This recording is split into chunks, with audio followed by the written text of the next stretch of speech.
They just passed a bill that walks all over our constitutional rights. But of course, we're being told that this is for the future of the Americans across the country. The fear from our lawmakers is that an app is spreading Chinese propaganda. Now, I'm pretty sure you guys already know what app that I'm talking about. And yes, I'm talking about TikTok. However, it feels as if they feel like we're not able to comprehend propaganda versus entertainment. I'm almost insulted that we can't tell what's the truth compared to what's a blatant lie. And this is why some lawmakers are pushing back, because this whole entire bill is sounding more like a Trojan horse. As we all know, the Trojan horse was a wooden horse that was supposedly used by the Greeks during the Trojan War because they couldn't infiltrate the city of Troy due to its impenetrable walls. So many critics of the bill are basically saying that the United States has already been infiltrated, and they did it through our borders. Now, I'm gonna get to this in just a second, but before I do, all I ask is that you guys take 1 second, please drop a quick like for the video. I totally appreciate you guys, and I wanna thank you so much for sharing this video on Facebook and Twitter. Totally helps out the channel, and it totally helps us to be able to get our country back. Like I said, I'm gonna talk about that a little bit later, but let's talk a little bit more about this bill here.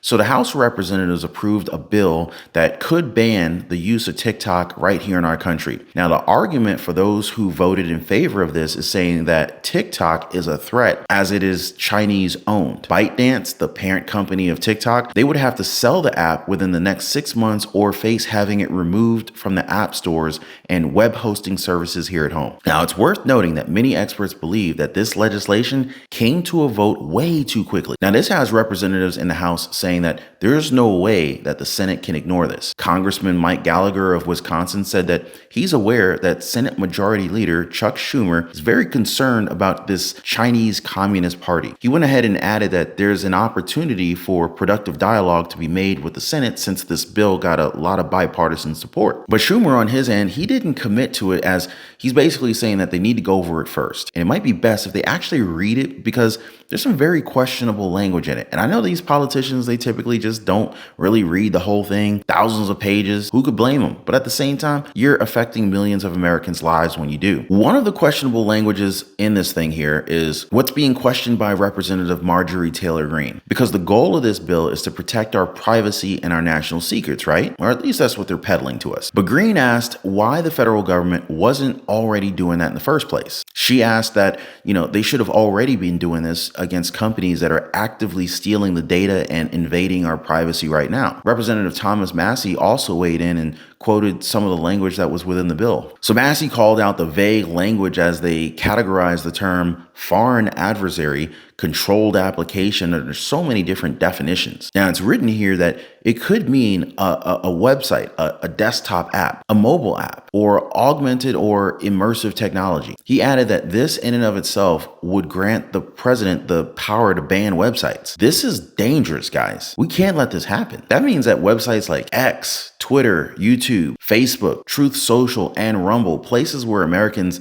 strive to get the truth from, could theoretically possibly be banned. There would be no limit to their control. Now, some critics of the bill believe that instead of steering us away from China, this only leads us to become more like China. Collective thinking, no more individual thought. If the president can just outright ban our access to any website that they choose, then how does this make the United States any better than China? Because this video isn't accessible over there. They've effectively banned YouTube in China. And it's not just YouTube. You can't go on Google over there. There's no Facebook, there's no Instagram, or even X. Now, just imagine that kind of power here in the United States. You will believe what the government tells you to believe. This is what the representatives are talking about. It's like the bill means well, or at least it's advertised as meaning well, but it does so while trying to do something that's very deceitful and underhanded. But they're going to go all over social media and mainstream media and tell us that the concern is China. Maybe the threat's already here at home. They want to tell us that they want to limit just how much China can gain access to our data. Really, guys? Through TikTok? Now, I'm not sure if these people are aware, but China's already inside our critical infrastructure, and they ain't all that worried about that, are they? But to top it all off, many of them are already inside the country. Remember that whole border situation down in Texas,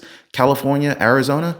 Oh yeah, the border has seen like a 7,000% spike in Chinese immigrants since the year 2021. But President Biden's not going down there and rushing to hurry up and close the borders or leveraging executive action to make it happen. No, instead he's asking for money for the Ukraine so he can take care of our borders. Yeah, that makes a lot of sense. Yeah. And when you take into account that most of these individuals are military aged, then you would realize that maybe the House isn't looking at the bigger picture here. However, Representative Dan Crenshaw, he doesn't see it that way.